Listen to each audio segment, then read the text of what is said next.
কবি নজরুল ইসলামের একটা কথা ছিল কিংবা একটা লেখা এরকম ছিল, আমি জানি চিরজীবন আমাকে কাটতে হবে, কারণ আমি যে তোমাকে চেয়েছি।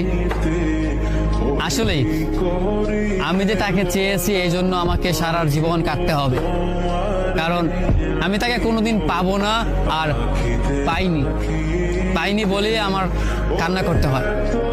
তাকে আমি প্রচন্ড ভালোবাসি বলেই আমার কান্নাটা আসে, তাকে আমি আমার করে পাইনি বলেই আমার কষ্টটা হয়।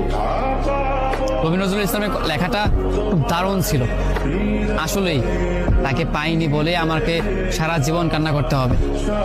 যদি সে আমার এই ভালোবাসাটা বুঝতো, আমার এই অসীম ভালোবাসাটা বুঝে আমাকে একটু বলতো যে আমি অন্যদের মতো কখনোই তোমাকে ছেড়ে যাব না, তাহলে বিশ্বাস করুন পৃথিবীতে হয়তো আমার চাইতে